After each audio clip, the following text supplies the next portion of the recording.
Okay, now we're going to take a look at differential equations with initial conditions now applied to motion problems. So before we get into the differential equations, I just want to do a little review here. So as we know from Learning Guide 6, which is related rates, we know the velocity is the derivative of position time function. So what that means is if you take the derivative of a position function with respect to time, we get actually a velocity function with respect to time. So the reverse still applies here. If we take the antiderivative or the integral of a velocity function, what we get is a velocity time function. So what this means is that if I take the integral of a velocity time function with respect to time, okay, what we're going to get is a position time function, which I'll call S of t, plus the constant c. Now, the constant c is going to be what we consider the initial condition when we actually get into questions.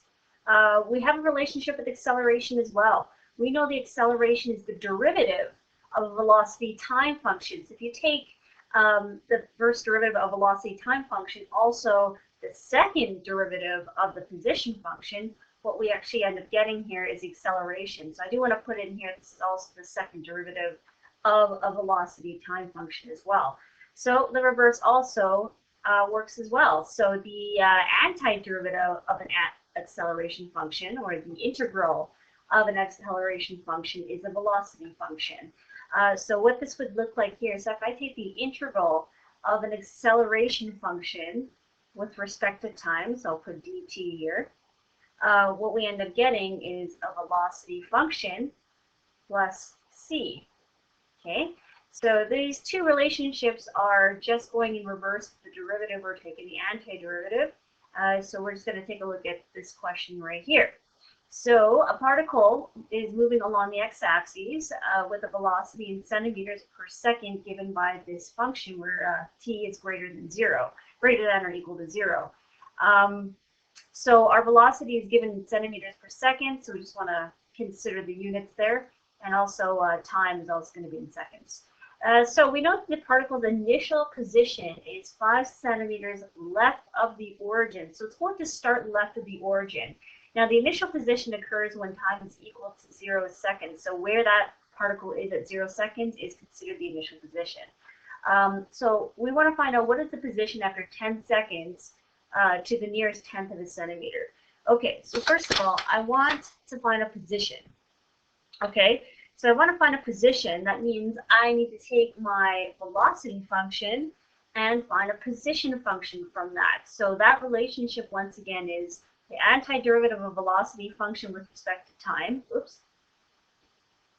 Let me try that again. Velocity function with respect to time. So dt is going to end up giving you a position function with respect to time plus the constant c. So we actually have to take the antiderivative of this function.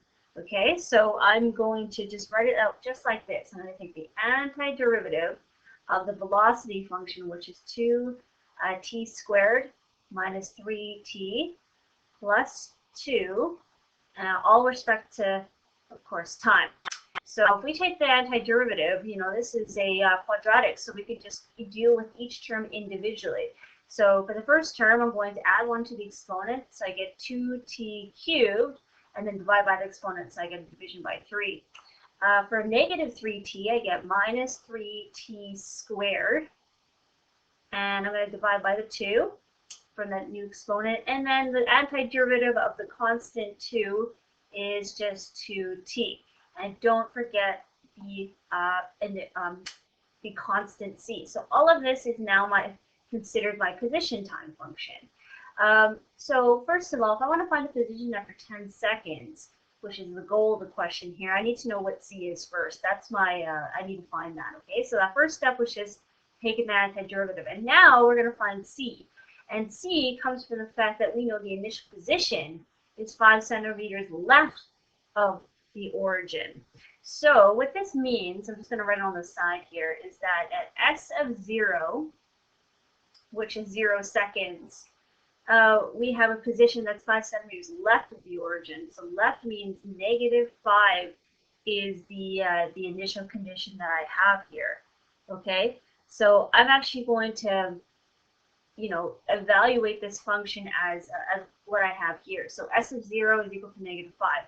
So I'm going to put in s of 0, and wherever I see a t value, I'm just going to go ahead and just put a 0 in there. So I get 2 times 0 cubed, which is just going to give you 0 in the end, and then 3 times 0 squared, also going to give you 0, plus 2t, which is 0, plus c. So all these terms that I have here, except for the c value, all of these are going to give you 0.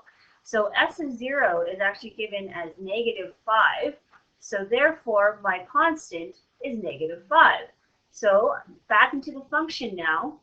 I'm going to state my final position function. So therefore, my position function should be s of t is equal to 2t cubed divided by 3 minus 3t squared divided by 2 plus 2t, and then minus 5. So that's my c value. Now I think we can actually answer the question. The question once again was find the position. So what's s of t when t is equal to 10 seconds? So we want to evaluate this function or this equation here. So s of 10, that's what we want to find. So to find, this is the last step here, s of 10, I'm just going to put 10 in place of every t value that you see. So s of 10 is 2 times 10 cubed divided by 3, and minus 3 times 10 squared divided by 2, plus 2 times 10 minus 5. So this is actually going to end up giving me my answer here. When you actually calculate this out, we do want to actually round our answer to the nearest tenth of a centimeter. Nearest tenth gives you 1 decimal place. So my answer here should be 513.7, and this is a position, so this is going to be centimeters. And since it ended up being positive, it's going to be right of the origin, and that's how you do that question.